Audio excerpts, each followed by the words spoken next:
Hello and welcome to episode 36 of the Music Community Podcast. My name is Dan Drumstone, and I'm here with fellow co-host Random Girl Singing, and our special guest today, Miss JenniferJess. How you doing, Jennifer?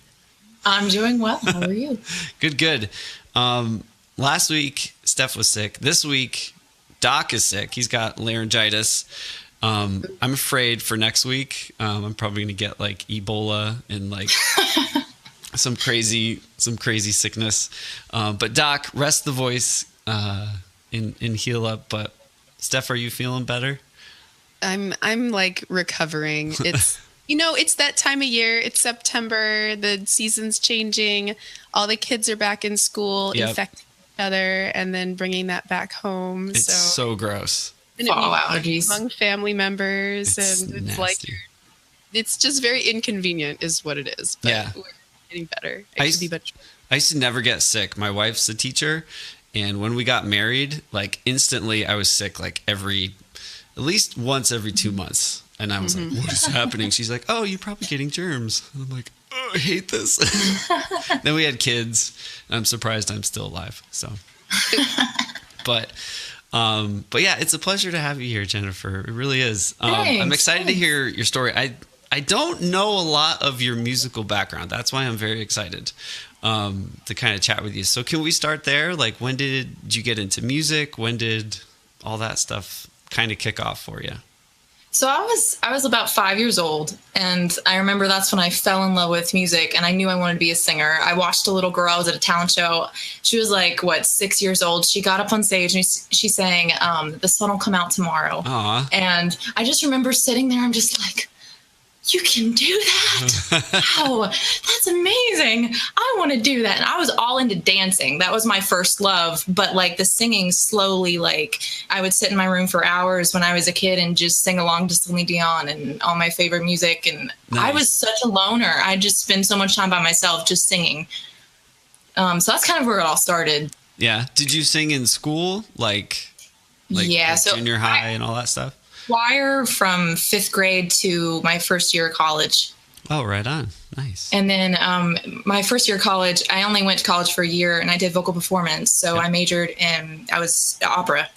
And so, because I had been learning so much classical throughout that time, but pop was always where my heart was because I've always wanted to songwrite. And I had been songwriting for quite a while in like high school. So that's awesome. You have like a really diverse and very strong and very technically sharp voice. But what surprised me the most when I met you at the retreat was that, in my eyes, you have this very theatrical voice, and now you're saying Celine Dion, and I definitely see those as influences, but you're from the South and you were up there singing country music. So what are your vocal influences? And like, if you had to name like a handful of the biggest ones, what would those be? It would probably be like, I grew up on the Beatles, Linda Ronstadt, Ray Charles. My first CD was the Pretty Woman soundtrack. Nice. So, like, lots of, I don't know why I wanted it. I was like 8 years old, and I was like, I want it for my birthday, But I mean, it was that, and then it was ABBA. I listened to lots of ABBA. Nice. And then I never told anybody about this because I was embarrassed, but my favorite group was S Club 7. Oh, I remember them.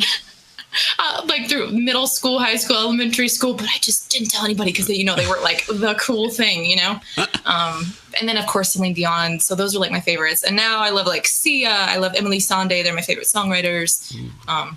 Adele, Yeah, Sia's like, I don't know what it is about her. Something about her. She's just she does a lot. Yeah, she does all her songwriting. I don't know about all, but do you know? Yeah, and she writes for other people. So like it came to the point where I would find a song on the radio and be like, "Oh my gosh, I love this." And I'd look it up and I'd find out that she wrote it.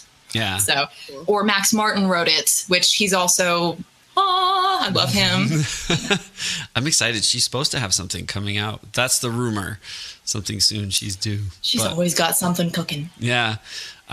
When you said you were a vocal major, it like harkened back to my first year as a music major. We had to take, as a percussion performance major, we had to take like sight singing. And I was in like sight singing. It wasn't even like 101. It was like preschool, like the preschool of sight singing, and it was just full of drummers. Like all the percussion majors were in there. And I have so much respect for vocal performance majors and like people that go into opera, because to sing, like to learn the solfege and I was so bad. Like it was awful. I was terrible. I felt bad for that teacher, because just Me imagine too. just a room full of like drummers going like do re mi fa sol la. Like we were just all the same. It was Yes. bad. Yeah, because all the music people were in the same theory classes and the same like oral skills classes. So you had the teacher would call out, the drummers or the saxophone players, and they'd have to sing in class and sight read. And I felt so bad for them because they weren't like naturally singers, and they did not like it. It was so bad. I was like, I just want to drum. Why am I doing this? I'm not good at this. But I actually did learn a lot. Like it. I think it helped my actual like music reading too in the long run. So that's really cool. Now, did you play in bands at all growing up, or? I sang in a church band. Yeah. But I didn't play any instruments besides piano. I hopped on the piano when I was in like the beginning of high school. I started out and just like teaching myself the chords and stuff like that. Because I always loved it more than guitar. So yeah, because like Steph said, you were you have a presence when you perform, like at the retreat. That's why you seem very comfortable in front of like the microphone and the audience. So thanks. I got it's the so funny. impression you did. I was so much more nervous than I thought I would be at the retreat, and I don't even really know why.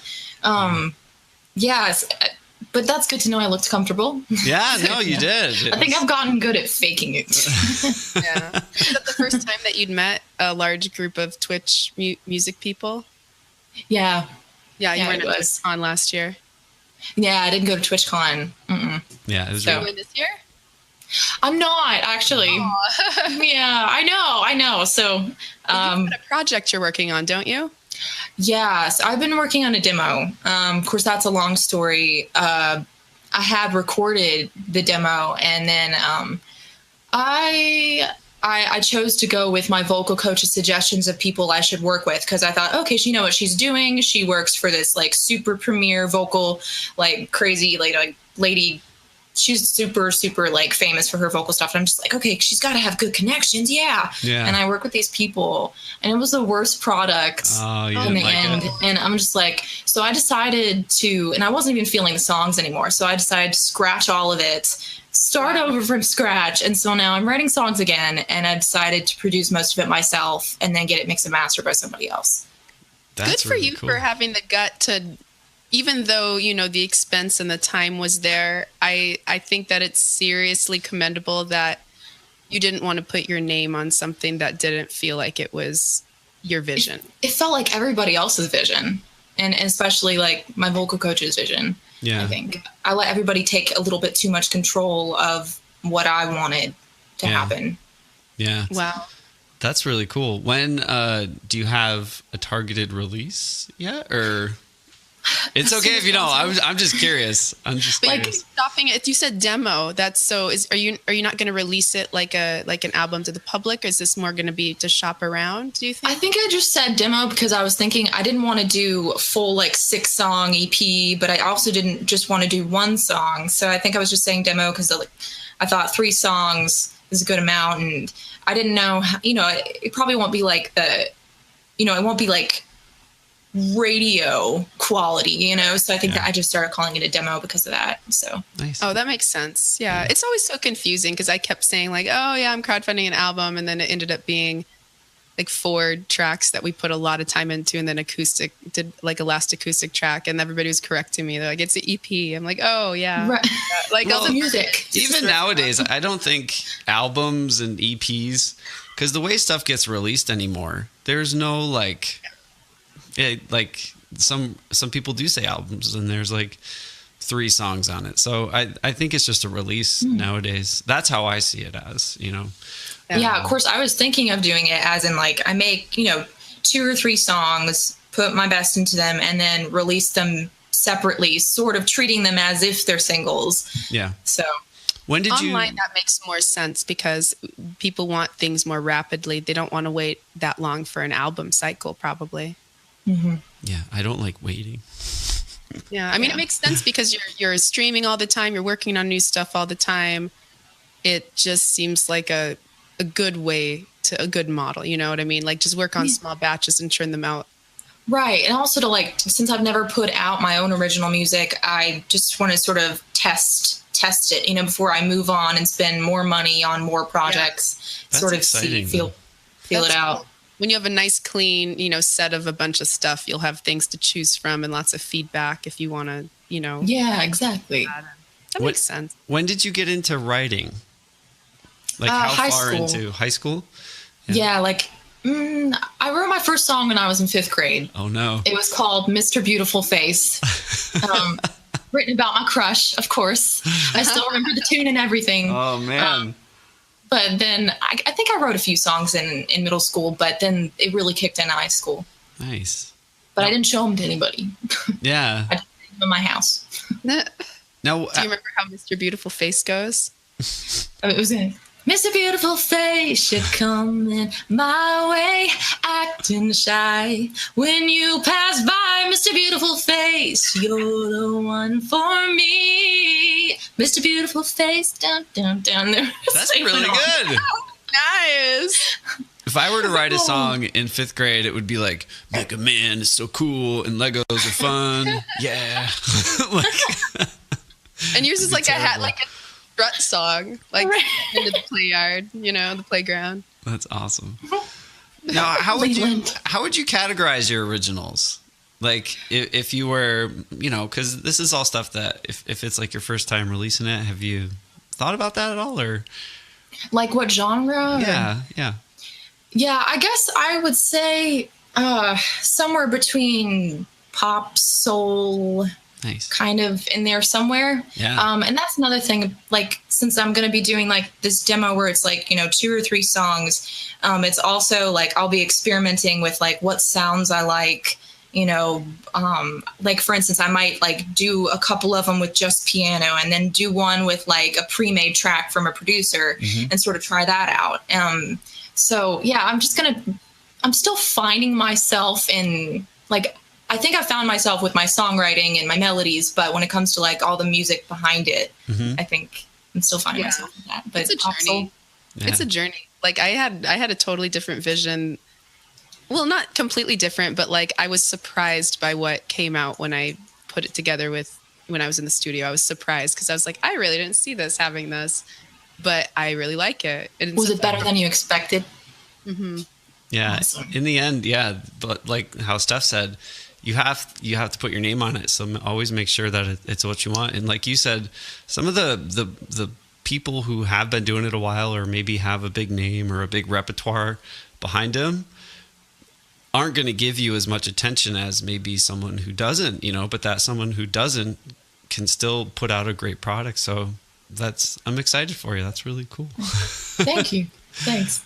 Can we talk about Twitch and how you discovered Twitch and how that all came about? What led you to here? So someone at the time talked me into doing it, and they knew like I was going through like a period of like extreme anxiety. It was ridiculous, but they were just like, you know what? You want to sing, you want to do this, and like you're never going to get rid of the anxiety if you don't just get out there. And it wasn't necessarily anxiety about music. It was just I've always struggled with anxiety, period. But so I was just like, okay, because I wanted to do like open mics in Atlanta, but I could never seem to get down there and do as many as I wanted to do to get the practice and experience I wanted to get. Yeah. So I got on Twitch one night with my little mic, teeny tiny mic and my piano. And it was, I think it was just me. Yeah. I want to hear all about this first stream.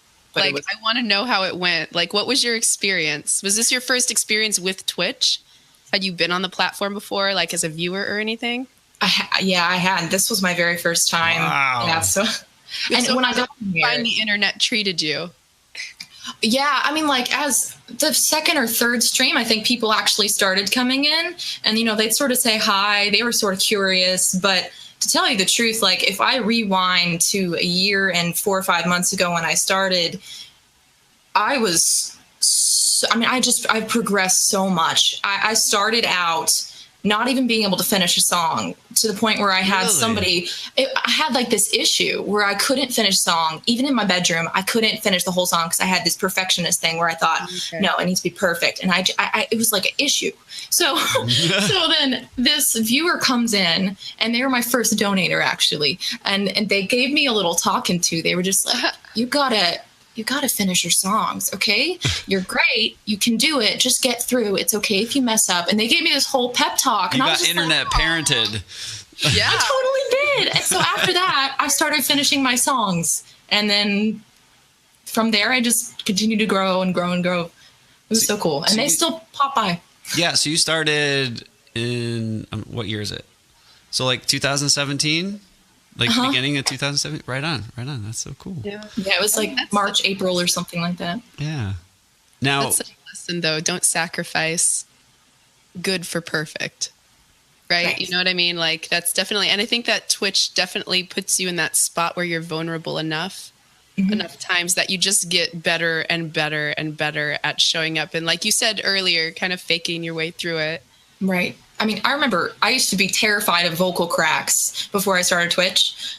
I've cracked so many times on Twitch. Like, it doesn't even matter anymore. Like, the most disgusting, horrible, vocal things happening. And I'm just like, yeah, whatever. It's like, I don't care more. I don't care. Yeah, that's what I love about Sia, though. Like, to bring her back into it. Like, you hear her and you hear that, like, I love that. It's so. She harnesses it. Mm-hmm. Yeah. I haven't learned how to do that yet. That's what the voice does. So when you started and you started doing a couple streams, when did you start like looking around at other musicians here on Twitch, and like who were some of the first ones that you saw or that made you go like, oh wow, or maybe inspired you a little bit? Before I started streaming, I was watching 2 music streamers. No, I had switched through a few, and I remember all of them. And I can say that Random Girl Singing was one of them. Yeah. I had hopped on her channel a few times, and then there's this other girl, Ironic Pseudonym, and this other guy. I don't think he streams anymore. That guy called Mike was his name, and then that's how I met her. We were both viewers in Mike's chat before Jenny was ever a streamer. Right, which is crazy because like he knew you and he knew me. That's how I knew you. It was just from his chat, and then you started streaming. It was wild. And then Richie was the 4th one. That's awesome. I saw them mainly, but and then I just slowly discovered everybody else. But now, when you first started doing it, did you like it right away, or was it something? Because some people start and they just are like, "This is awesome, I love it, this is so cool," or did it take you a while to figure out what to do, or how was your experience the first couple weeks into it? I was really, since I hadn't learned how to let go and just perform and relax and enjoy it, I don't think I enjoyed it that much. But then like after the 4th or 5th time where I had some people coming in and everyone was really pretty nice. Like I didn't get any major trolls, well, there were a few, but but no one like necessarily talking about my voice, which is what I was concerned about. They're gonna say I'm horrible or something, Yeah. But it was pretty good, and I got pretty positive feedback, even though I was thinking really negative of myself. But yeah, it worked out. Cool. Well, that's really cool. Yeah, you're the first thing that I noticed when I saw your stream was your voice. Like you can tell that you're trained and you don't just sing. Like you sing, but you know what you're doing. You have control over your voice is what I'm trying to say. And that's really, you know how some people sing and you can tell they're straining or they're hurting it, or, when they're done singing, they're going to be like, oh my gosh, my throat hurts, or sound tired. That would be the opera training. Yeah, but it shows though, like even in the pop stuff and like at the retreat, like when you sang, it's just like, man, she's doing a great job. Oh, thanks. Yeah. Thanks. I don't know. Yeah, I mean, I would have my main vocal coach in when I went to vocal performance and college, he had majored in, I think it was like epigogy or something. I don't know how to say it, but anyways, it's basically the science of the health of the voice. Yes. And so like he had this machine that he made that he would hook me up to this computer, and he would put these little sticky things on my throat. Oh wow. And in the machine I'd be able to see my larynx on the computer, and I could practice lowering my larynx in my throat, because that's what you do to hit higher notes and it not strain. So I would practice, but because I could actually see it, my larynx in my throat, and I'd see it move down, and I could learn how to kind of control it. Wow. So that was kind of cool. Next level. That's So crazy. cool. It was a cool contraption. I didn't know Bill Nye was a vocal coach. Right. That's so neat. Yeah. That's neat. That's super cool. I wish that it wasn't so expensive, all of that stuff, because people could actually really utilize that, you know? Yeah, that's really cool. Now, did you have to work a lot at it? I'm just curious. This is from like my curiosity. Like, yeah, I mean, like, so I only use that machine like a couple times just to experiment. Yeah, okay. But outside of that, like, basically when you're in opera, they're all about dropping your larynx and you know, getting it, lowering it, and learning how to control it, which was really difficult for me, because but that's what gets you to hit those higher notes. And my mother was a singer, so I grew up with her, you know, basically I'd be in there playing my piano, and she'd be like, nope, that was flat. No. She was like, put more feeling into it. It needs more emotion. You know, Nice. So I was like, okay. I love it. Wrong. That's gonna be. But it helped. It helped me grow. So yeah, I do that. I do that now with my 2.5-year-old when he sits down to play. I'm like, that's wrong. No, that's really cool. Now, from doing Twitch, like you said, now you feel like a lot more confident and stronger. When did you realize that was happening? After, like, I mean, I'd say that like it was like it went by percentages. You know, it was like 20%. Yeah. Okay, now I'm 40, 50. I think I felt like 50% by last November. But just during this past, I started getting vocal lessons, and when I did that, I felt myself like really getting more confident and like being able to use my voice in different ways just in these past few months that I'd never used it before. Because since I took opera, I've kind of had to un-operaize my voice and get it back to pop. Yeah. So, which, you know, because in opera, they teach you to take your head voice and drop it all the way down in your chest. So when I came out of opera, I had like no chest voice, which is not good for pop. Yeah. So that's what I've been trying to build the chest voice up and get it stronger. So whiskey and cigarettes will help. Front, yeah. So. you that's what we noticed about, well, I said like the royal we, but when we were at the retreat, your belting and your running is just like on point. Thanks. I remember thinking like, man, I hope one day I could have a nice, strong, mixed voice like that. Because like you say, like when you have that classical training, it's all very dark vocal tone, very like. I'd say so much of it is mimicking, like trying to copy. Because I just remember when I was a kid singing along to Celine Dion, I would try and copy her. Yeah. And little did I know, I think it was training my voice to get up to those higher notes and stuff. No, it makes sense. Like I sometimes sound like Alanis Morissette, and I listened to a lot of Alanis Morissette and sang along with her albums constantly. And I've heard Chase Eagleson tell people like who want to know how to sing. I think I've heard him go tell them like, just go listen to stuff that you enjoy and try to do what they're doing. Like, so it is very interesting. Yeah.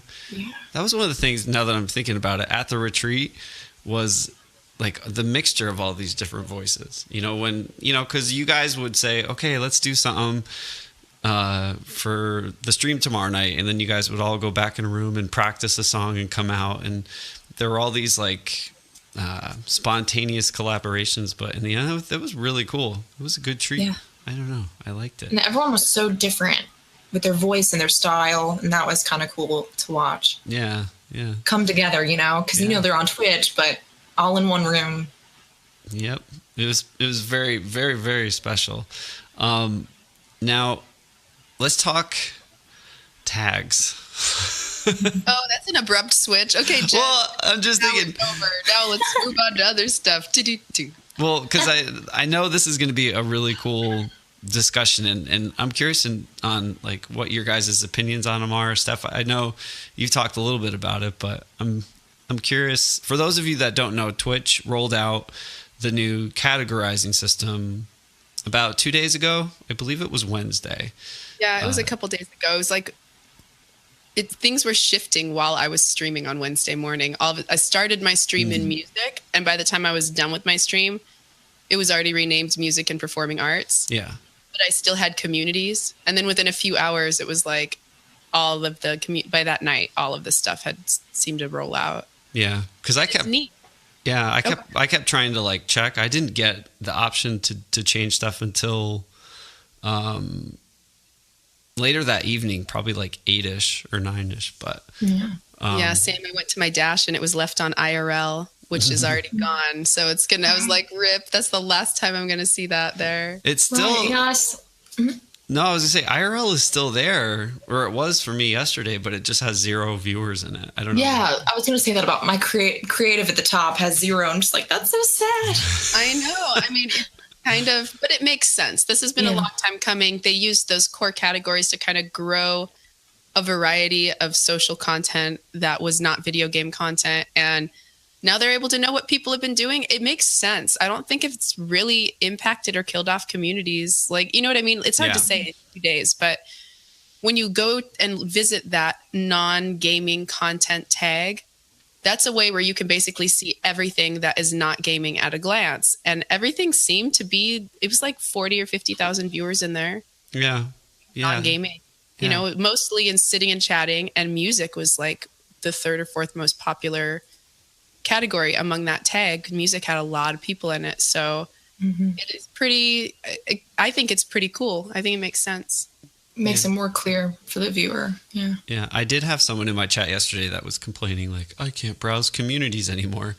And did you guys ever do that? Like browse a community? I never did that. Like, so I was kind of like, oh man, sure they're not losing sleep over that, you know. Like I think in the long run they realized because I told them in the stream, I was like, they have access to what people are searching for, like how they search, where they come from to search or whatever. So there must have not been like a big demand to put resources towards communities.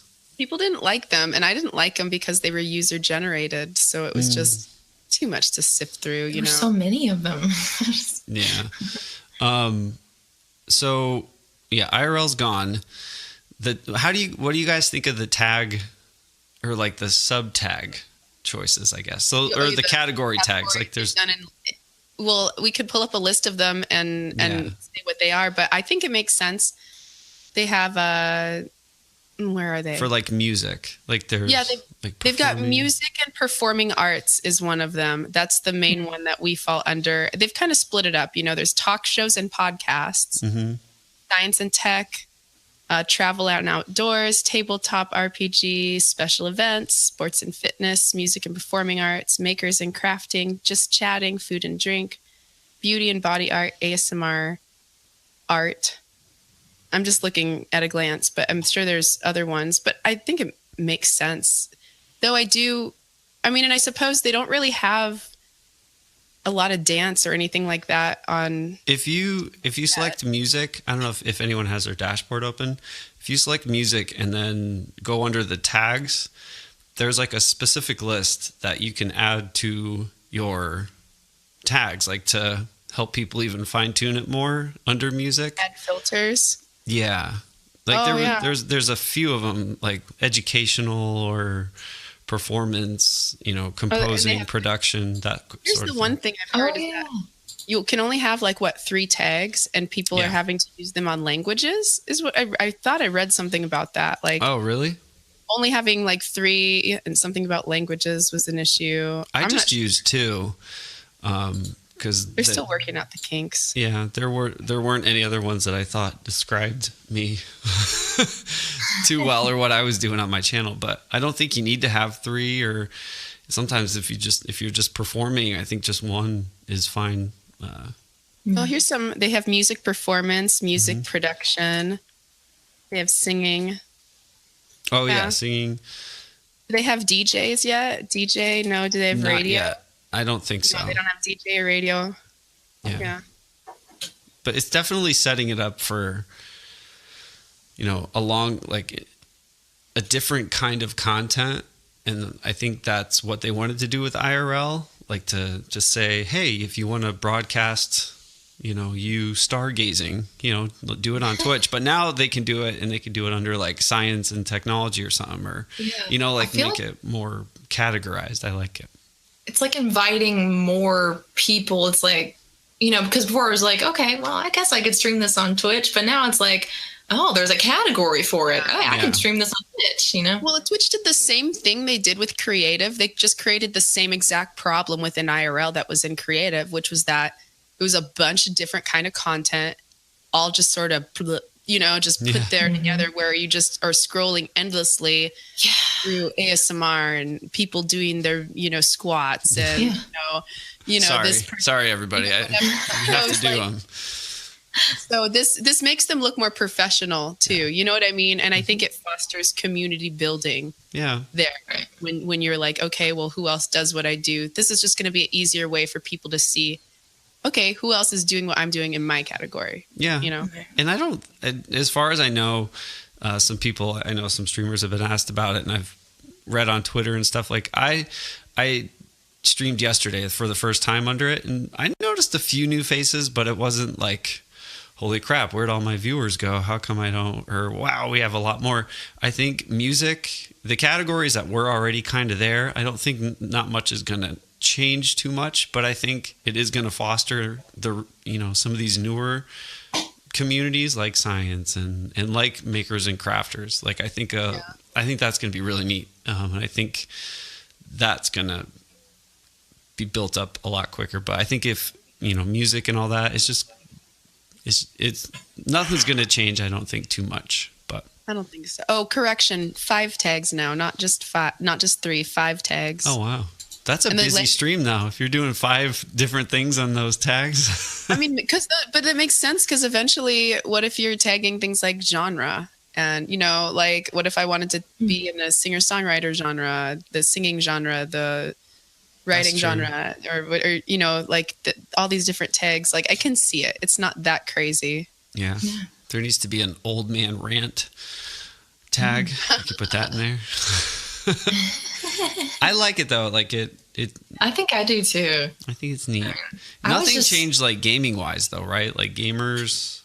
I don't do gaming stuff. Well, they can. Of course, now we have tabletop. I thought that the whole tagging system for them will be helpful for things like genre. Oh, okay. Like imagine being like a horror game genre. Got it. Or something like that. And who knows if some of those community sorts of things will, like charity or, That's you know what true. I mean? Like they tagged us for charity. It makes sense. Yeah.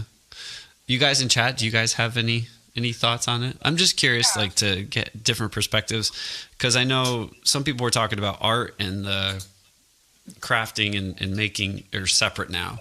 And some people they put makers and crafting separate from art. And at first, at least they changed the name, because the original category name for the makers and crafting was hobbies and crafting. And some folks that do things like leatherworking and that kind of type of content as an actual living didn't really like that. So they changed it to makers.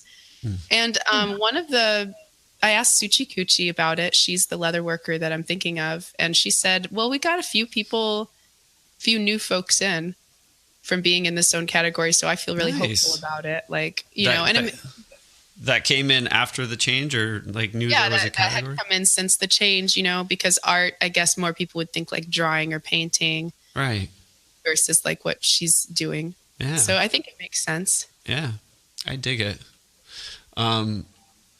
Sorry, I'm trying to read chat. I agree with Sparky Synth. Sparky Synth says visual art if you mean painting or drawing. And I agree. Like I went to an art school and that's what they called it, visual art. Right. Yeah. Yeah. Like someone was saying in my chat that it hurt like the art directory, like that it separated the two as far as like viewers in that directory. So I kind of understand that, but at the same time, I do get that differentiation, if people are making cabinets or, And how are they going to police this? Like if you're doing glass blowing or something, I'm sure you could probably go in art or makers and nobody would really, you know what I mean? I still think there's some wiggle room there. Yeah. So now, I mean, if you are doing music, that's pretty much, you have to be in music and performing arts, right? There's no other place that would kind of be like a gray area that you could do it in. I'm just curious. I mean, this means we have a home now. Yeah. I mean, this means we have a home. This is, I don't see where else we would fall into that. I mean, honestly, like this is what we've been hoping. I think a lot of us have been hoping for quite some time. Yeah. Sure, you can't play the game anymore where it's like, oh, I'm going to go try to see who I can pick up follow-wise or audience-wise in IRL. Oh, I can go in creative, or I can go in music. Like, I guess there were some advantages to being able to kind of sneak around a little bit, you know what I mean? And because some people didn't know about the other content. But at the same time, I would rather trade that for the assurance of knowing that somebody who's looking for music is going They're to getting what they find want. they're looking for. Yeah. I'm gonna say some random thoughts that I've had over the last couple of weeks. Just thinking along the lines of like, you know, people do say like, oh, well now, you know, they don't, or what's the word? Discoverability, you know, that word gets thrown out a lot. Like Twitch needs to do stuff for discoverability. For any game, you know, it doesn't have to be music. I see a lot of people that talk about that. You know, smaller streamers that might be gamers say, oh, it's impossible, it's crazy, and they don't do anything for discoverability.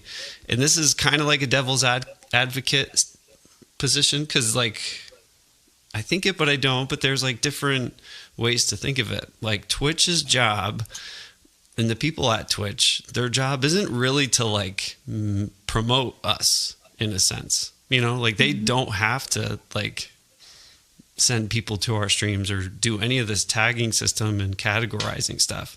You know, the fact that we have it, I think, is huge, and that they took the time to do it. But in theory, you know, that's not what they're supposed to do. And I think a lot of people think that it's Twitch's job to get people to their channels sometimes, you know. No, Twitch did their job by giving people a definite place to go. Yeah. They've done their diligence, I think, by getting rid of this random junk drawer category.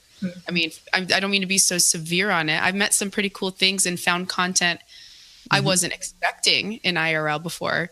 But now I can go to the non-gaming category tag. Yeah. And that's going to be essentially the same thing to do versus, you know, if I really do want to see like, geez, I wonder if there's travel stuff right now.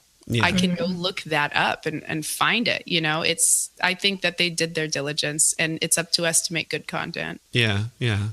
So like, I don't mean to sound harsh either, but that's how I've kind of in the back of my head, I've thought that a few times the past couple of weeks. I'm like, look, it's the fact that we have a platform to do it, and they're supporting it and making sure it's running and good and all that. That's what they're supposed to do, right? And if people are subscribing and doing stuff like that, their job is to maintain that and to make sure the users have a good experience watching any broadcaster, not anyone in particular, to direct people to make sure they get to certain spots. The fact that we have that is huge, but I don't know. It bothered me a little bit when people complained. Again, this is gamers too, like, oh, there's no discoverability. Sometimes it's like, it's not their fault. It's not up to them too, you know. Some streamers might just be bad. You know, not to be mean, you know, but no, like it's not mean. Yeah. It's Twitch's job to help the people who want to find what you're doing. It's their job to organize the junk drawer. Yeah. So that when you want to go find a spoon, you don't have to dig around through ASMR streams to find a spoon. Right. That they did what I feel as though it's going to get better from here on up. Yeah. Tags is brilliant. It's going to help. It's going to help you find a bunch of people, I think, that you ordinarily wouldn't find just from the fact that it exists. You know what I mean? You're going to... I've already found different music streamers. Me too. That yesterday I was browsing, and I just went into a couple, and they were talking to viewers, and they're like, yeah, I usually stream in IRL. I didn't know there was music. So they, like, some people just don't look at the old system. They just did IRL because they didn't even know. about music. So it was interesting, but it's exciting. Oh, it'll also make it easier for, trolling YouTubers to come find us too. Trolling YouTubers. That's funny. Well, it's interesting. The Twitch, it's got, it's not super mainstream. It's every once in a while I might get recognized by a hoodie in the grocery store and someone will be like, "Oh, do you play games?" Like, the nerdy, like fruit protein guy. Yeah. Over there stocking the fruit asked me about it. But like, it is kind of interesting to see so many people catching on. And like, Dan, you were joking about the DiGiorno pizza social media. Yeah, I wanted to talk like just person. Like, how bizarre is that? Like that. I tried when that was going down. I was watching. It was really cool. But in my head, I'm like, DiGiorno Pizza just hired the best marketing person on the planet. It's probably just someone who's thinking out of the box and is going brilliantly with social media, right? And using Twitch. Somebody young too. Yeah, but like we're going to see more and more of this. It's so cool because now these companies, if they do say, well, what's on Twitch? Who can, this is what I was talking about before. Like they're cleaning it up, in my opinion, for just advertising and stuff to put in front of our streams, where some advertisers are like, I don't want to have anything to do with that. Yeah. And now I'm sure the back end of all this is on Twitch's end. They can distribute advertising to certain categories now. Oh, you like art and stuff? Well, here, let's put in a Hobby Lobby ad or something, No, exactly. Yeah. The influencer marketing stuff that's happening on YouTube and Twitch is so interesting because I think people are finally realizing like, wow, if I just go to, a quote, I hate the word, but, an influencer, somebody who has 100 or, 1,000 or 20,000 people that watch them and really trust them. If we don't even need to take out these expensive advertising campaigns, let alone on TV or radio, right? We can literally just like go to them, and we see it with Soylent. We see it with a lot of different products like chairs, mattresses. Squarespace is always placing ads in podcasts and things like that. It's really interesting. It is really, really interesting. What's that meal prep one? I'm trying to think. Blue Apron. HelloFresh. HelloFresh. Yeah. A lot of people. I've used that. It's awesome. Yeah. It's just because the DiGiorno thing, what happened? How did it go down? So I came to understand that DiGiorno Pizza was following Twitch streamers. They had a thread that basically said they started a channel, right? Yeah, they started a channel in 2017, they said. Oh, okay. They had set up, and the account was just DiGiorno Pizza. But they didn't use it. And they had a tweet, and they were like, hey, what's your Twitch handle? We want to come follow you guys. And so a bunch of people were commenting, Yeah.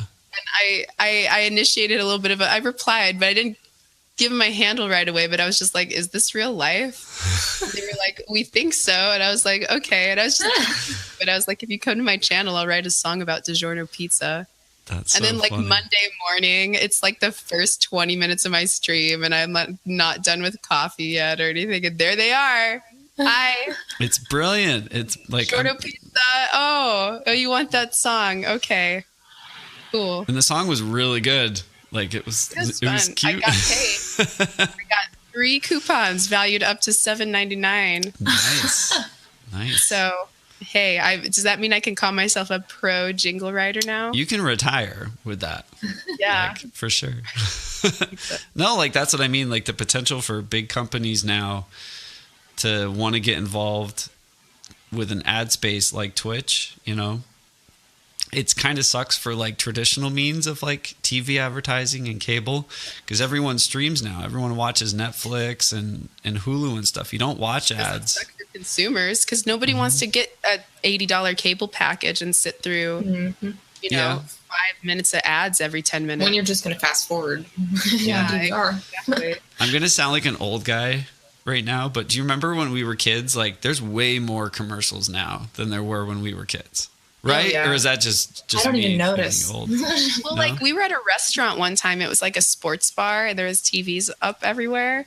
Yeah. And my husband said to me, he was like, we've been here for, how long Yeah. we've been here. He goes, when we sat down, there was commercials on, and there's still commercials on. Yeah. Like, I think, oh my God, people are paying so much money to sit through commercials. but I think it's like the media companies have to have all that advertising to keep them afloat, where before that they didn't need as much and they probably charged way more for advertising, where now no one really wants to advertise on the old like TV. I would be like, nah, I don't need to do that. I'm going to go on where there's all these young kids and whippersnappers and they're going to buy my thing, like on YouTube. Or big advertising is just from big brands that want to do it to maintain relevancy. Yeah. Like most of Coke doesn't need an ad. Right. Yeah. And an ad's not going to make you buy Coke, but Coke's going to keep you established. Yeah. But for us and for those little companies, like, yeah, they need the help of people who are, Yeah. And the keyword is targeting, now they can target music. We might not know it, but we might have like a Guitar Center ad playing in front of our streams for some viewer or something, It's interesting. That's another thing I want to talk about, Dan. I have ads. I want to talk about ads because I feel like if Twitch is going to have these huge advertising goals, like I think they set an ad goal this year they're trying to double their ad revenue. It's a lot. And a lot of people know they recently took away the ad-free viewing from Amazon Prime. Twitch. Yeah.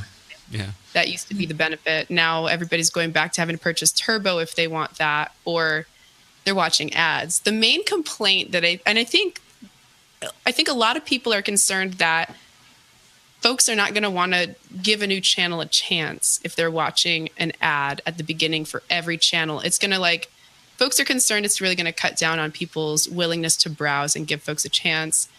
And folks are also really irritated. They're watching the same ad every single time. Yeah. It's like always the same ad. They don't even switch up the ads or tailor the ads. Yeah. What you're talking about, what I'm hoping eventually, if somebody comes to my channel, I hope they see an ad that might be relevant to what they do and or what my channel is about versus like these ads. It's like the same thing every time, like over and over again. Brainwashing.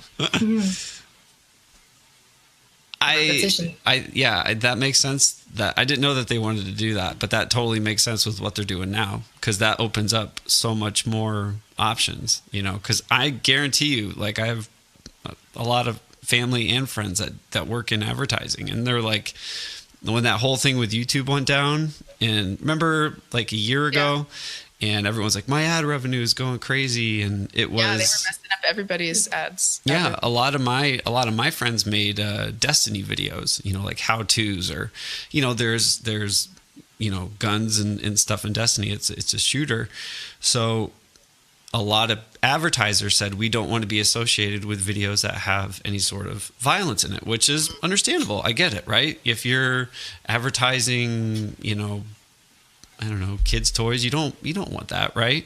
Yeah.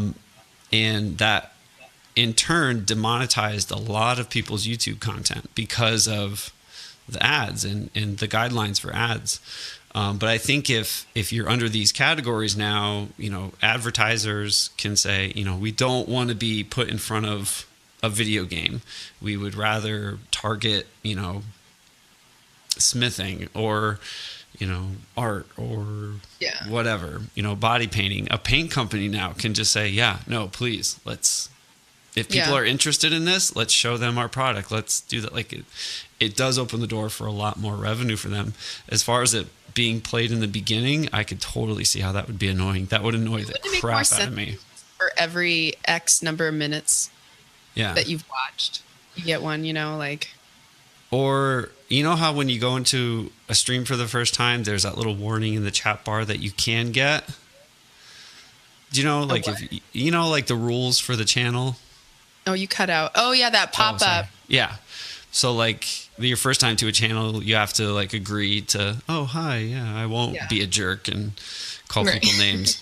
Well, like that could trigger like a no ad thing too. They could maybe do, I don't know how nuts that would be, but maybe the second time you go to that channel, you're like, oh great, now I gotta watch the ad. I mean, it is also funny. It's only video ads. They could put a little pop up over the chat. You know what I mean? Like True. a pop where that rule thing, like they could pop things up or do banners or something, but Yeah. it's only video ads. I'm curious though if on YouTube, I have YouTube Red, but did that when ads and all that started in YouTube, did that stop you guys from watching videos back in the day? Like, would you sit through the ad or wait 5 seconds to skip it? Or I skip after 5 seconds to skip is reasonable. yeah, because I could Weren't see they them better doing something quality like that. when it was the YouTube Red? It was like, I just remember like all the really good videos were YouTube Red. Now YouTube Red is kind of like you have access to their content, the YouTube's exclusive content, but it's also ad-free watching. So like you don't, they're gone. We're still here, right? Hello. Oh wait, chat, can you see me? Are we still here? I think we are. Leyland, you can see me? Okay, good. Here, wait, let me see. Maybe the call got messed up. They're froze. Now they're gone. Are we Hello? back? We're back. Yes. I'm like, Although hello? I think We're just thinking really hard. Yeah, We're not frozen. We're just thinking. yeah, Anyway, yeah, ads, they suck, whatever. yeah. But like YouTube, you can pay to have like ad-free viewing and Yeah. so yeah, they got to make money too. So we're But gonna. it's weird because I think people were just so frustrated because the value of Twitch Prime, like, and they pushed it so hard with the ad free, and you get a sub, and you get loot and all that. Turbo is just ad free. That's it, and it's like $8 a month or something. It's, you know what I mean, like. How many people though do you think got Prime just because of the Twitch benefits? Because I Amazon didn't. Prime? Yeah. Well, my husband did because Yeah. he wanted, just like the ad or the ad free stuff when he looked at how much per month versus paying for Turbo.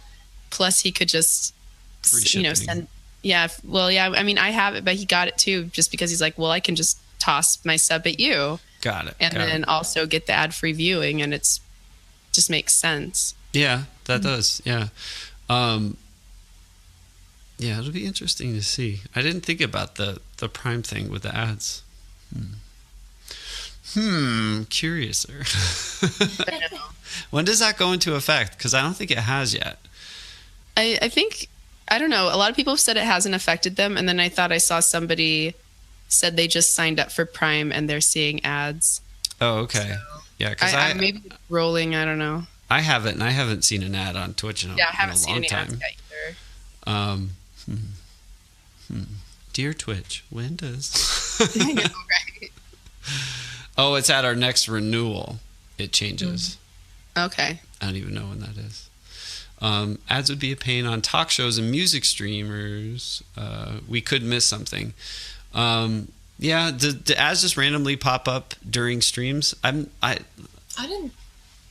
Is it know just that. when you go there, or will an ad pop up if you stay there long enough? I think a streamer can run ads correctly. Like if they Yeah, take a break, they can say, "Hey, if you want to hang out, let's just." But yeah, I don't know if it'll affect non-partnered streamers if it will pop up. I don't know about that, Tris. That's a good point. Yeah, a streamer can run ads. A partner, yeah. Because if I can run ads, that's all I'm gonna run. You know it. I'm gonna be like, all right, let's watch an ad. Kidding. It'd be nice to know what ads people are watching. It'd be nice to at least be able to, like, if you are participating, to be able to say, hey, Yeah. I want to run ads that are in this category, this category, this category. It's not just big companies either. It opens it up to like local advertising too.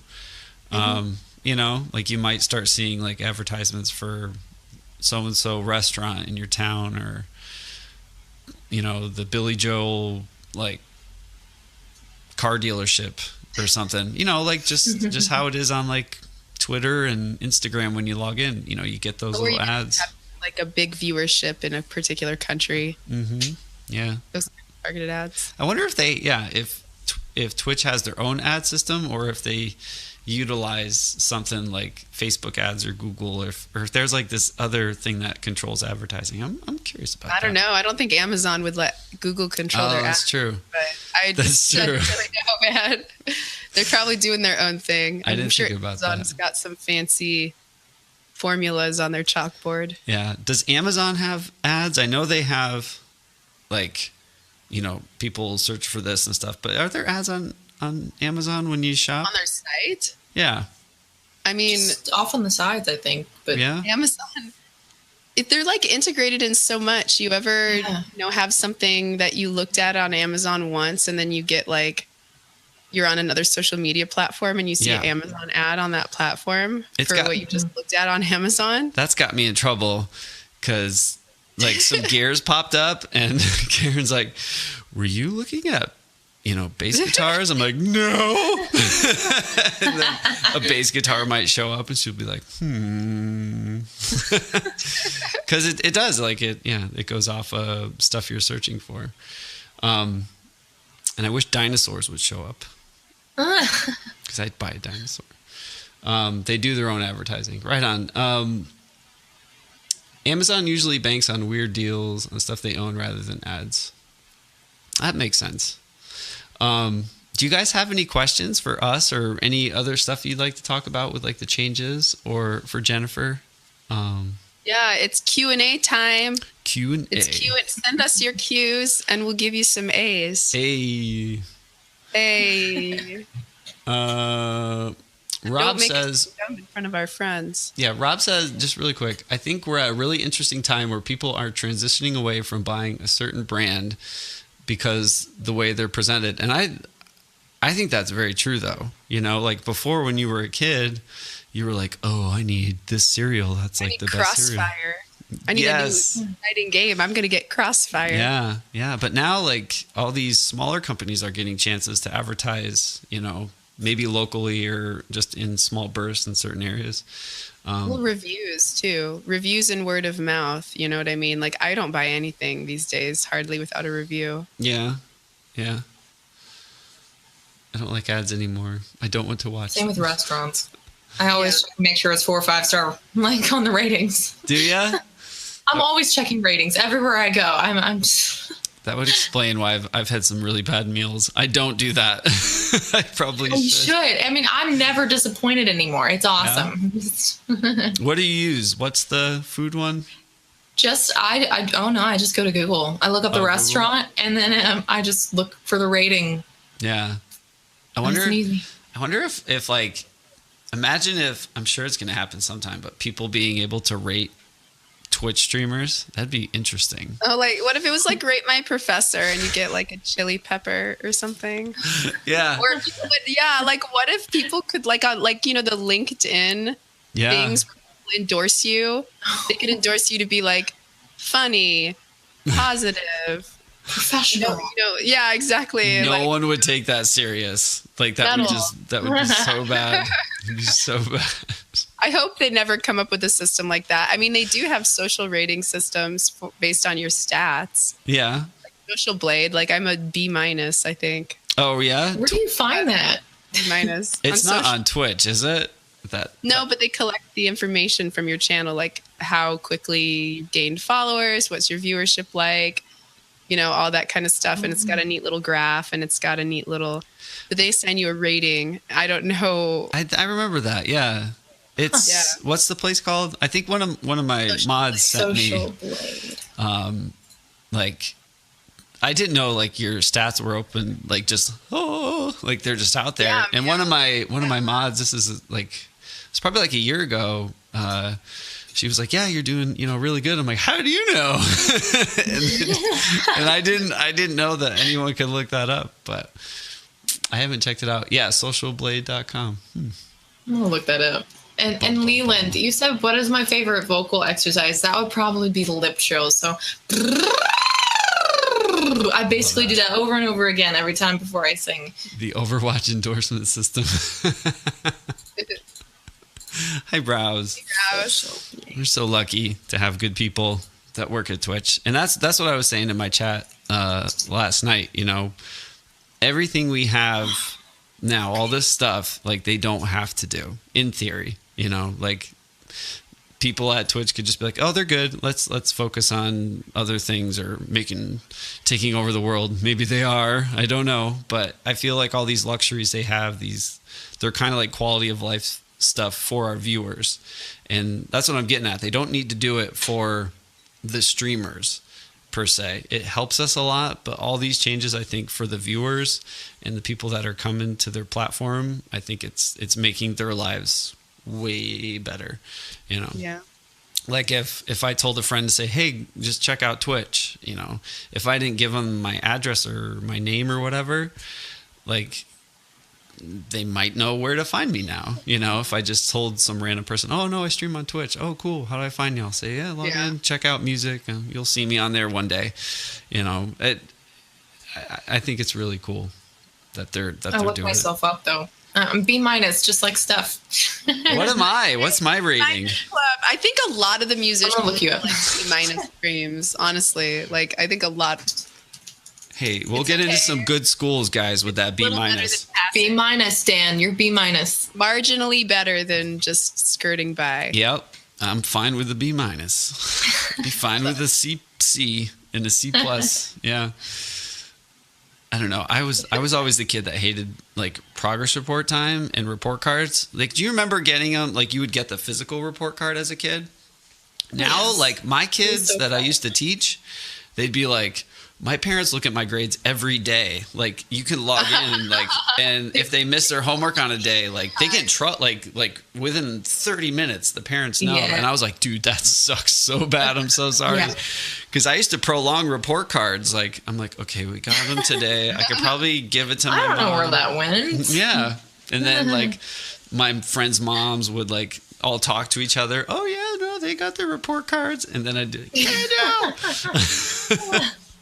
So Jennifer, I have some questions for you. I guess I didn't get to ask you these before, but how has your schedule been, and how is your streamer and, you know, non-streamer life balance going? And like, when can we typically find you online, and what can people expect from a typical stream?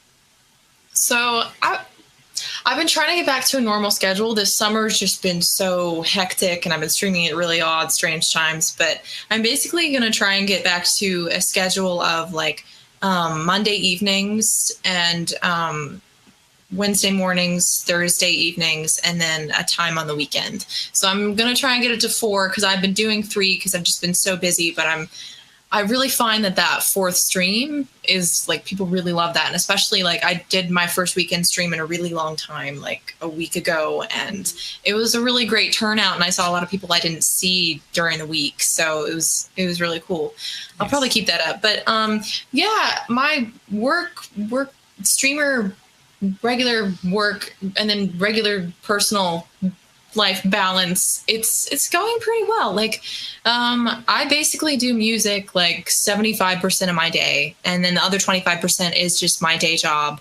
I'm a nanny, but it's the kind of thing where it's like I've been a part of their family for so long that it's like I just go there to hang out with them. I don't even think of it as work. Nice. You know, like nice. Or I drive them around, you know, and I don't know. I probably won't like leave that until I absolutely have to, because I love them so much. Yeah, but that's awesome. But yeah, so but what could you expect when you come to my stream? I basically, I'll take your requests, sing live learns. I'm very open to all different kinds of music. I love all different kinds of genres, and I love discovering new music. And yeah, and I'm working on like more originals, so you'll hear like some original music and probably more upcoming original music too. I didn't know streamers had personal lives too, guys. Yeah. Tell me. Crazy. What is it like? No, what's the most embarrassing song request you've ever had? Most embarrassing. Oh my god. Embarrassing. It was that morning. It was called Morning Wood. Oh gosh. And it's by that guy, that comedian guy. I forgot his name. But anyways, you basically repeat that line over and over again because the chorus is that. So that was probably like the most embarrassing one. But everyone loved it, you know. Well, most of them. That's interesting. I have not heard that song. I'm gonna look up who does it. I don't get too many like embarrassing. I get weird requests sometimes. Like that makes me wonder. Like, how do you handle that? I'm just like, do you really listen to this? Like in my head, that's what I'm thinking. You know, it might be just this weird thing. I'm like, there's no way you're like when you like I'm gonna listen to music. You put this song on. You're yeah, I know. I think that too sometimes. Yeah. I'm like, no way. This is. But then you don't want to make them feel bad. Yeah. You know, like. Yeah. I'm getting that way though. I'm getting mean. I'm getting meaner as a streamer, or more honest, I guess you could say. Are you? It's just like I don't like that song. Does the snark come out? Steph knows I can be pretty snarky. You can, but you're like the nicest dude.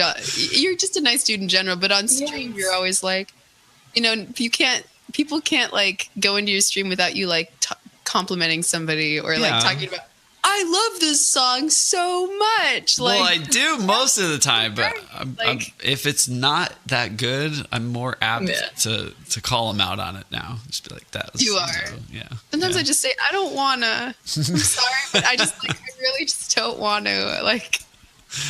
Yeah. How do you handle that when somebody goes to your channel and requests something and you're just like, don't want to do it, Jennifer? Like, how do you handle that? I mean, I think the only ones where the ones that I don't want to do are probably the ones that are requested every single day, nonstop. Yeah. Like, I remember My Immortal became like that by Evanescence. And I started out just loving it, you know, but everyone else loved it too. So then they requested it over and over and over again. But we go through like phases. So like, it won't be requested for quite a while, and then it'll pop back up. And I like it right now. I like it right now because it's not being requested every single day. But then people will come by, and they'll request like these huge rap songs, you know, that. Yeah, of course. And I'm just like, okay, I've practiced Rap God, for instance, and I've done that on stream, but only because I've done it off stream a few times. Right, yeah. It, you know, like you can't. I feel like that's the hardest thing to live learn is a rap. You know, I don't know if the whole song is rap. If I didn't know who you were and I just came into your stream, I would just assume you knew all the rap songs. Like, right, of course. I know. I've gotten people. They just love to throw the rap songs at me. Maybe because they think it's just so funny because I'm so like opposite. Yeah, that is funny. You're not hard. Jeez. Steph likes to troll zombie requests. Yeah, I mean it's one of those like this gets requested a lot. Oh, zombie like the song. I'm thinking like zombies. I'm like, how does what do you mean zombie requests? I've been super into mashups lately. Like that's really? What I freaking love mashups. I can't stand mashups. Like I mean not really mashups so much as medleys. Like I've been super into just like repeating chords and being like, what goes with this? What goes with this? What goes with this? And it's been an interesting way to get people in the chat to. That is cool. It makes me want to explore mashups. I've never done them. Every time I hear a mashup, I just think of like a bad DJ saying like, oh, I could totally mix like this AC/DC song with this like TLC song. And I'm like, no, you can't. They sound bad. Don't do that. Yeah, mashups like. I hate somebody them. sent through something that was Train Soul Sister with Notorious B.I.G. over it. And I was like, I can't focus. So bad. I can't stand them. You guys knew that, right? Like the local DJ that was like always trying to like put songs together, and you're like, man, this doesn't sound good. It doesn't work. Don't just stop it. Like, just stop it. Oh, here's an interesting question. How concerned are you guys with building your brand name outside of Twitch? For example, if Twitch adds new changes you really don't agree with or don't allow you to keep doing what you're doing, is there a backup plan? That's such a huge question. Smarty, why are you so smart? Jennifer, what are your thoughts? Like if Twitch just disappeared, then I guess, I mean, sort of, yeah. If there's some reason that suddenly Twitch wasn't an option. Well, for me, I feel like when I came on Twitch, it was like I wanted to stream and it be a part of my like musical journey, so to say. But it's funny because I started out not necessarily thinking that I would just be like a Twitch streamer, but that it was more of like a part of my journey to being a professional musician. So, I mean, like Twitch is like the best thing I found for being able just to hop on and like hang out with people and sing. So, I mean, if that disappeared, I mean, I guess I would just, I guess I would go to YouTube or YouTube Live, or it wouldn't be the same, but, you know, I'd venture out there and then, you know, probably do more live stuff too, which I already planned to do, but probably YouTube, I guess. Yeah. How about you, Steph? It's a good question. I mean, it's a really Steph's like, pass. It's like a Senate hearing going on. I'm so lazy, and Twitch is the best luck I've ever had on any social media site. That the thought of Twitch going down, I would just be like, going to, you know what I mean? Like I would just so be going sad. because I mean I don't think that. I'm trying to do the Titanic music. Yeah, right. Like I'd be the person playing the violin. But I don't know. But realistically here, yeah, what should / could you be doing? I guess, you know, is there a backup plan? I think with marketing the EP, and I'm going to be rebranding a little bit coming up, I think that's sort of like my step to be like, I want to establish myself a little bit, you know, outside of Twitch, I guess. I'm not sure. I think a combination of tools like Patreon and different Kickstarter crowdfunding. And what's most important that I need to focus on more personally is building a mailing list. I want to build and own a mailing list of the people who want to follow me and who want to keep in touch with me, so that I don't have to rely on Twitch or rely on Patreon or rely on any social media site, you know, to contact those people. Right. So yeah, I guess that's sort of like the interim backup plan, is just build a mailing list of my people, have my calling card, and, you know, that's a sad question, because I don't know. I there's a particular kind of person on Twitch, and I think we're going to see a lot more people on Twitch, but there's just a certain kind of nerdiness on Twitch that I love. You're all nerds. Yeah, right? And I'm not sure if it's just because Twitch is one of the first places Rouse live streaming well, or... I see Rouse said in chat, this is for our audio listeners who can't read chat, I see 3 SoundCloud rappers in the making on screen right now. You know it. No, I was going to say, like, I think musicians and people that pursue music or art or some form of that, whatever point in their life where they say, I want to do music, let's say. Any musician, when you do that, there's no set path. There's no way that you're going to know it's going to work out. The whole thing is just this big risk, right? We live it every day. If you do music for a living or try to do music for a living, it's hard. And you get used to like saying, okay, if this doesn't work, I have to do this. Or if I can't get shows, I'll teach. If I can't record, I'll do this. Like, I think we become really good at finding ways to survive in a musical environment. If you're really into it and that's like your passion, you make it work no matter what. Yeah. I think Twitch is an avenue, like Steph said, it's just one of the avenues that we have to kind of expose ourselves to the rest of the world. That sounds not good, but you know what I mean? Like, we can, it's just a way to show off our talents and what we can do and maybe help people with what we got going on. But at the end of the day, yeah, this could all go away. Like, you know, the internet could stop working. And this goes into any field, you know, that's risky. You always should have a backup plan, and don't rely on, you know, what could be happening today or even a year. You might have like a great year. Like, it's happened to me. Some years I've had great years recording and I'm like, man, this is awesome. Just sit back in 20 years and residual checks just keep on coming. And then the next year I'm like, is my phone right? I've paid my phone bill, right? You know, like, you can't forecast it. So streaming even if you're doing gaming or music, I think it's just as hectic as like being a professional musician or The question was more like, how concerned are you with building your brand name outside of Twitch? Like, are you trying to be like, hey, I'm so and so, but not okay. so on Twitch, but like, how concerned are you about? And I do see a lot of musicians on Twitch that Twitch has sort of just become their cornerstone platform because they're doing so well on it. But when those times you're not seeing them on Twitch, they're still out playing live shows constantly, and they're still out trying to grow their YouTube channels, and they're still out, you know what I mean? Like trying to connect with people elsewhere, but Twitch, and then there's other people kind of like myself where Twitch is just like my calling card at the moment. I don't have a huge Twitter following. I don't, I don't vlog anywhere else or have a blog or a site that I maintain a lot. But I think that's probably the next step, is having a website that you put everything that you make on. Yeah.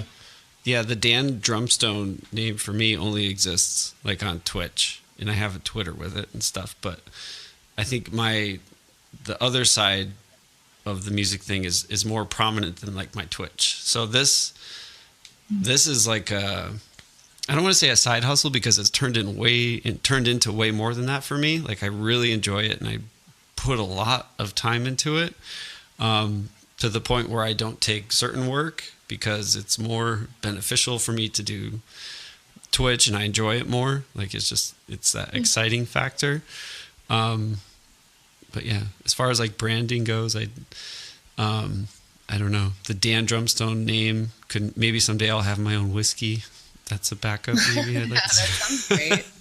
I don't know. That's a good question, Smori. It'll be neat to see how it all shakes out in the next, few years. Now that a lot of exciting things are happening, especially in the music arena of live streaming. Mm-hmm.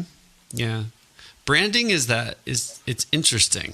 It's that word that it makes you look at yourself as more than just like whatever you might see yourself as. It's also the product. It's very hard. Yeah. To objectively be like, okay, how do I want to market myself? Wait, I'm a thing to market. Like, even something like choosing a name or whatever, like that can be really tough. It's been the hardest part of releasing the EP for me is, you know what I mean? Like figuring out all that stuff. Making the music's the easy part. Yeah. Yeah. The business side is the biggest part, in my opinion. Yeah. And then it's like, if you're marketing towards a particular industry, specifically, it's like, I don't really see myself as a musician first. You know what I mean? I see myself as like a personality or entertainer, broadcaster first. Yeah. Like a musician secondary.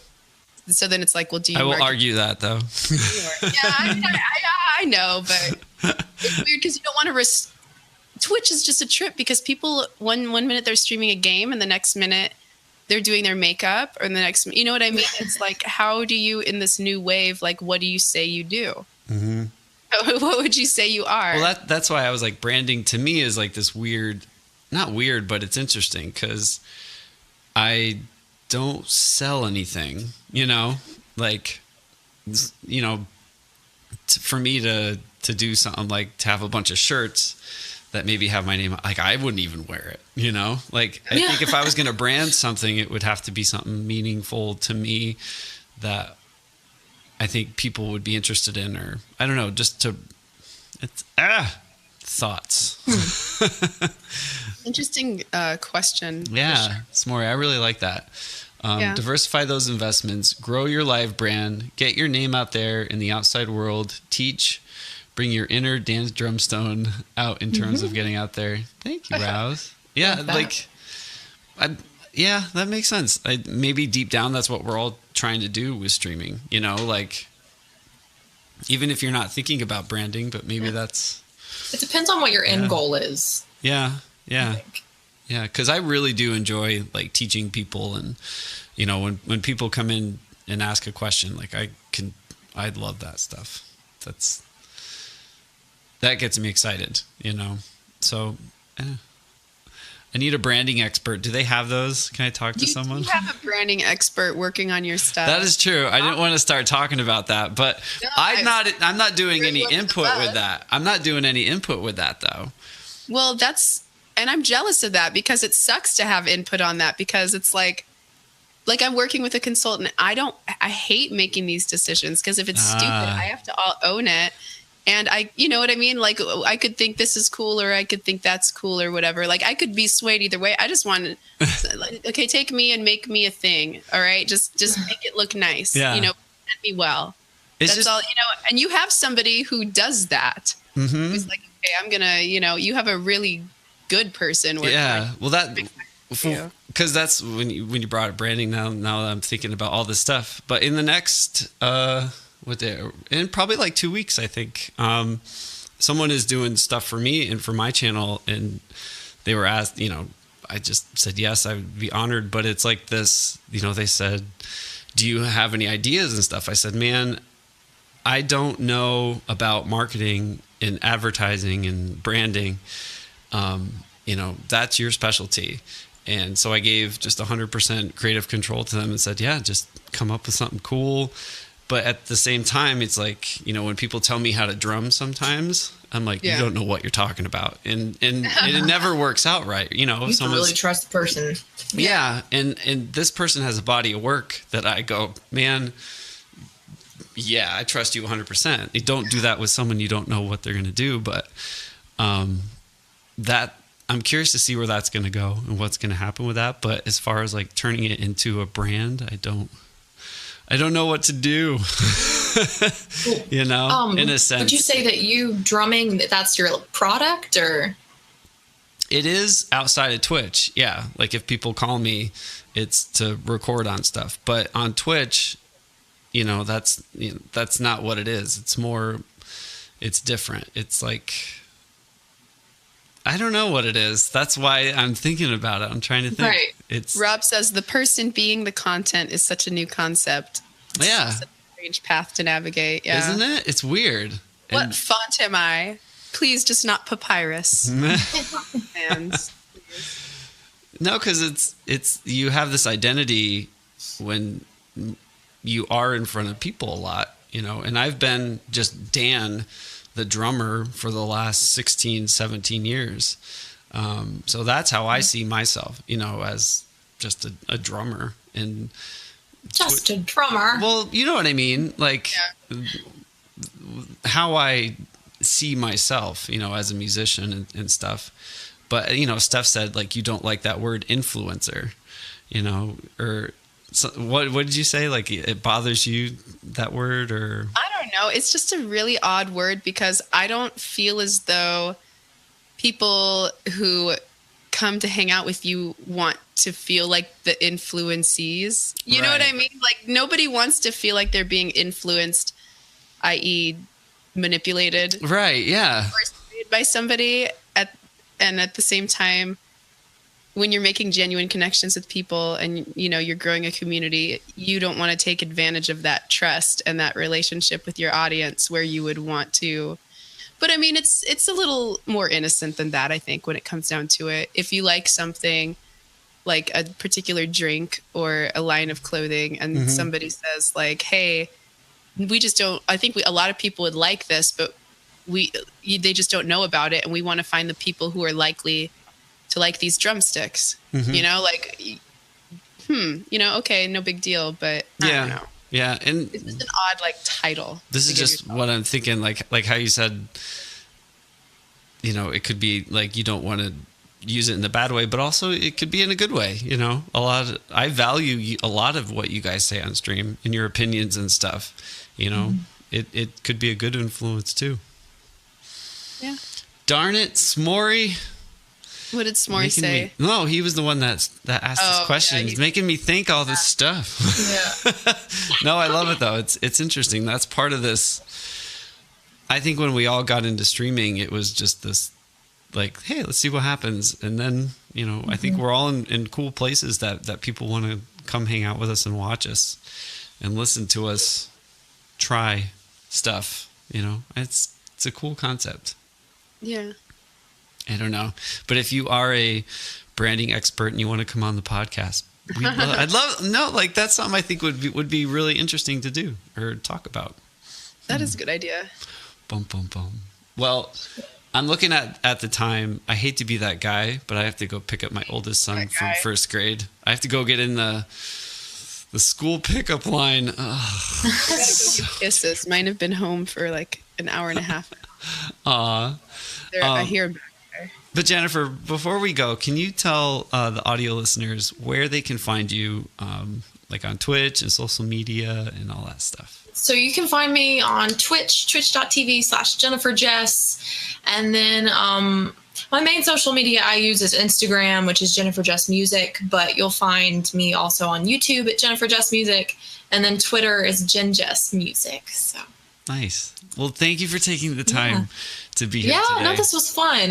It was fun. I think I learned a lot just sitting here. I don't think I'm always so involved in like all the Twitch logistics and everything. And it was cool to sit here with you guys and learn about that. So awesome. Yeah. I know streamers' times are valuable. So honestly, thank you. Thank you. And when can we expect the demo out? Any? My goal is to get it out before the year ends. So I'm really going to be burning rubber, getting those songs written, picking them, and getting the whole process started again. It's going to come so fast. It's already October. I know. Who was it? Tammy. I chatted with Tammy a little bit, and she's like, "Yeah, TwitchCon is in like 3 weeks." I'm like, "What? It is? Crap!" Like, I got tickets and stuff, but in my head, I'm like, "Oh, I gotta like finish certain things." That too. Huh? I know it's coming up fast. Yeah. All this stuff has to. But it's exciting. Happen. It's really cool. It is very fun. So yeah, thank you again, and thanks chat. So much. Thank you to all you guys. Seriously, it was really awesome.